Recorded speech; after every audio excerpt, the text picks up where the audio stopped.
to running the chapel, to making lots of copies of the bulletin. And, but my most exciting position and the most interesting one I had just about was being an intern at the Faith and Order Commission of the National Council of Churches. That sounds much better than dishwasher, doesn't it? Yes. So the Faith and Order Commission is part of a movement that came about in the mid-20th century, an ecumenical movement to address the divisions that existed within the Christian church.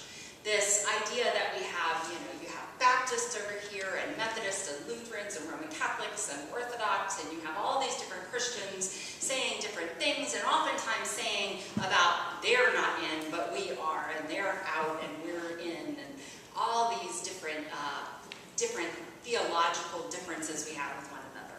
And so in the mid-20th century, really even earlier than that, they started to develop dialogues. And a bunch of people would come into a room and talk about things, and talk about the things that divided us. And there are several aspects of these discussions, but one is faith and order. And that's basically doctrine and theology. It's a lot of theologians sitting in a room talking about what it means to be a Christian and kind of how is the right way to do things.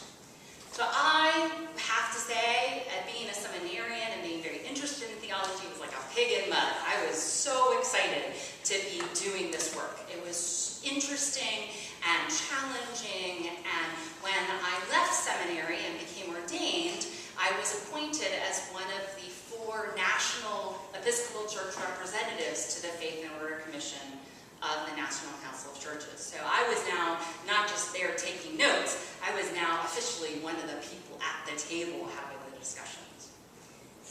And I was really excited about it, but I happened to be the only parish pastor in the room in all of these dialogues. They were always, well, most often seminary professors, but sometimes they were people who worked for the national churches and had different roles, but nobody really was standing in the pulpit every week talking to people in the pews. And I found myself raising my hand a lot of times, like, excuse me, okay, filioque. Yeah, that divided the church east and west in 1000 AD, and we got to figure it out, but what does that mean for the person sitting in my pews, in my church? Everybody went, what? People sitting in the pews in the church? Who was so focused up here that they had lost sight of what it was really about. I've been thinking about this because we have this the statement from Jesus in Luke chapter 12, do you think I have come to bring peace to the earth? No, I tell you, but rather division. And the whole concept of the Faith and Order Commission was to end division. One of the discussions is the fact that Eastern Orthodoxy and Greek Orthodoxy and the Western Church have different dates for Easter. We wanted to get that figured out. We wanted to get them all on the same page. And I realized after a while that I don't know that that's really the goal we want to be doing. Not the Easter goal, but the uniting everybody so we can all say the same thing. Because frankly, that would be A, pretty boring, and B, I think counterintuitive to the gospel, to a God who created each of us uniquely. So in the National Council of Churches and Faith and Order Commission, I began to push back a little bit. And one of the things that excited me was that we ended up having a huge conference, this really internationally important conference at Notre Dame University in Indiana. And it was more than just the usual people. It wasn't just the people that have been sitting in these rooms for 20, 30, 40 years having the same discussions and writing papers that nobody ever read. In this case, there were bishops and metropolitans and head pastors and all different kinds of people who were coming together. And I was so excited because this was going to be so something more about the real church, about what it means for us sitting in the pews, what it means for the world. Well, my mentor, who had originally gotten me the position at the Faith and Order Commission, was there and was a big muckety-muck for the dialogues and the discussions.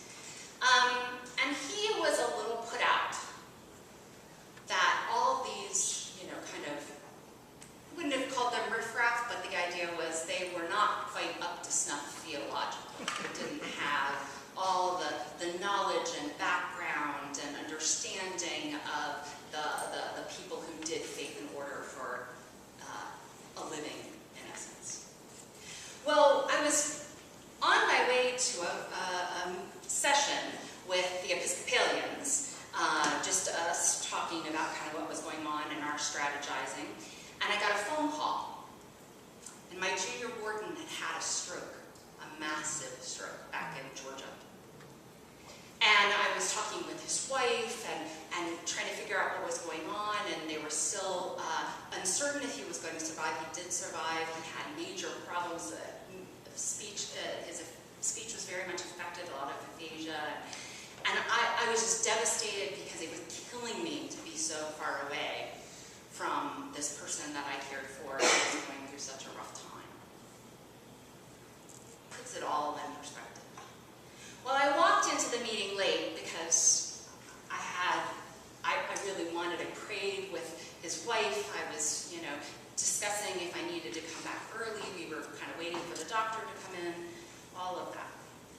And I came in and I said, "Excuse me, I'm sorry I'm late," and I sat down. And this mentor of mine did this. And I thought, what am I doing here? It's not that I don't think theology is important. My gosh. He had no idea what had happened because he'd never been in a parish. I mean, he'd served as an adjunct priest that maybe had been a guest preacher places, but he'd never been the one in charge of a parish and pastoring to their lives. The conference continued on. I stayed when it became clear that my junior warden was okay. I was in contact with them a lot. But the very last day, there was still a lot of tension. One of the things that happened was that we didn't magically end up on the same page. And everybody was feeling a little odd. And we're sitting in this gathering, this huge room, about 300 people.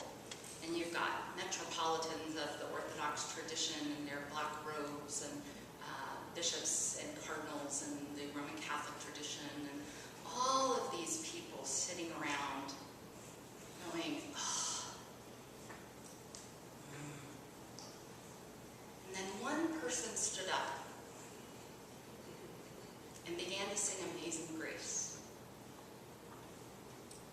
And then we all stood up and we sang Amazing Grace together.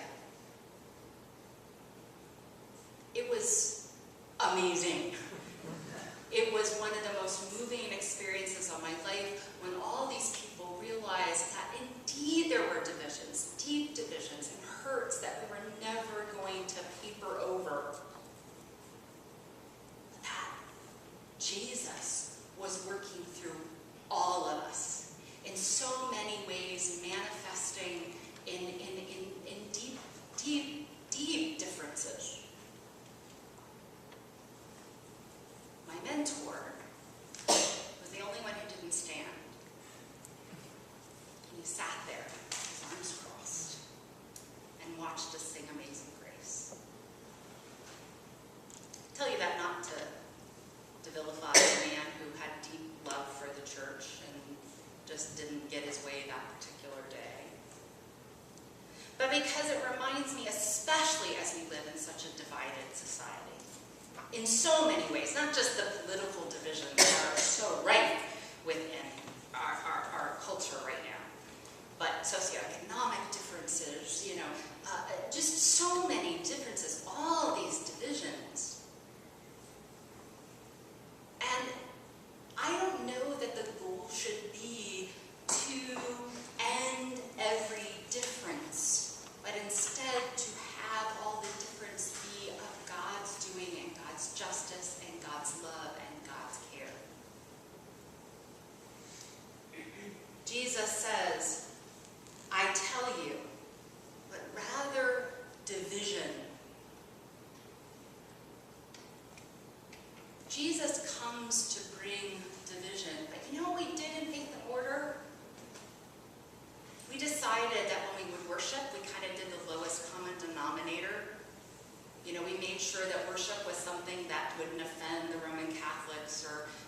too much for the Baptists, or, and we ended up with worship that didn't mean anything to anyone. And the best ecumenical dialogues I've been involved in were where sometimes we might worship in an Orthodox service, or a Roman Catholic vigil, or a Baptist prayer meeting, that we have learned from each other and been together in unity and diversity. I think when Jesus says, I come to bring division, it is about the fact that we are, in this life, never going to experience perfect harmony. Well, maybe we will. I have to say, that day, standing there singing Amazing Grace, unexpectedly in that room of people, I had a moment when I realized that even in the midst of division, God is present. Maybe harmony is the right word. We'll never be exactly alike. We'll never be cookie cutter, and thanks be to God for that. God's kingdom, God's baptism through Jesus, is one that unites us, but it doesn't make us the same.